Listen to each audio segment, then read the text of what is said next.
مسلمانوں، کیا تم یہ چاہتے ہو کہ اپنے پیغمبر صلی اللہ علیہ وآلہ وسلم سے اسی طرح کے سوال کرو جس طرح کے سوال پہلے موسیٰ سے کیے گئے تھے؟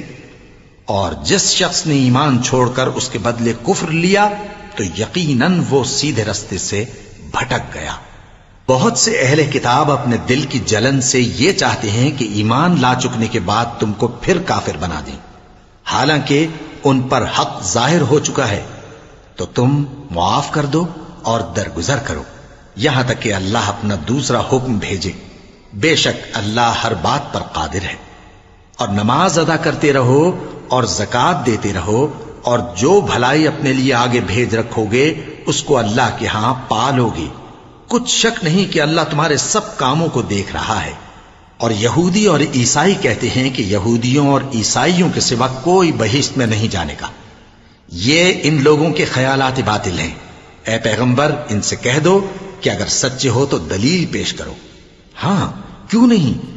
جو شخص اللہ کے آگے گردن جھکا دے یعنی ایمان لے آئے اور وہ نیکوکار بھی ہو تو اس کا صلہ اس کے پروردگار کے پاس ہے۔ اور ایسے لوگوں کو قیامت کے دن نہ کسی طرح کا خوف ہوگا اور نہ وہ غمناک ہوں گے۔ اور یہودی کہتے ہیں کہ عیسائی رستے پر نہیں، اور عیسائی کہتے ہیں کہ یہودی رستے پر نہیں، حالانکہ وہ کتاب الہی پڑھتے ہیں۔ اسی طرح بالکل انہی کسی بات وہ لوگ کہتے ہیں جو کچھ نہیں جانتے یعنی مشرک۔ تو جس بات میں یہ لوگ اختلاف کر رہے ہیں اللہ قیامت کے دن اس کا ان میں فیصلہ کر دے گا۔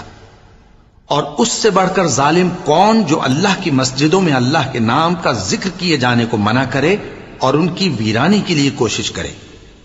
ان لوگوں کو کچھ حق نہیں کہ ان مسجدوں میں داخل ہوں مگر ڈرتے ہوئے۔ ان کے لیے دنیا میں رسوائی ہے اور آخرت میں بڑا عذاب۔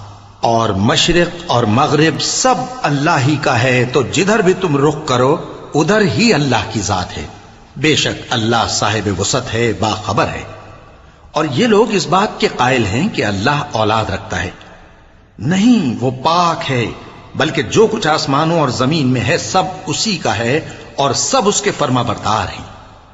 وہی آسمانوں اور زمین کا پیدا کرنے والا ہے، اور جب کوئی کام کرنا چاہتا ہے تو اس کو ارشاد فرما دیتا ہے کہ ہو جا، تو وہ ہو جاتا ہے۔ اور جو لوگ کچھ نہیں جانتے یعنی مشرک، وہ کہتے ہیں کہ اللہ ہم سے کلام کیوں نہیں کرتا یا ہمارے پاس کوئی نشانی کیوں نہیں آتی۔ اسی طرح جو لوگ ان سے پہلے تھے وہ بھی انہی کسی باتیں کیا کرتے تھے۔ ان لوگوں کے دل آپس میں ملتے جلتے ہیں۔ جو لوگ صاحب یقین ہیں ان کے سمجھانے کے لیے ہم نے نشانیاں بیان کر دی ہیں۔ اے پیغمبر، ہم نے تم کو سچائی کے ساتھ خوشخبری سنانے والا اور ڈرانے والا بنا کر بھیجا ہے۔ اور اہل دوزخ کے بارے میں تم سے کچھ پرسش نہیں ہوگی، اور تم سے نہ تو یہودی کبھی خوش ہوں گے اور نہ عیسائی، یہاں تک کہ ان کے مذہب کی پیروی اختیار کر لو۔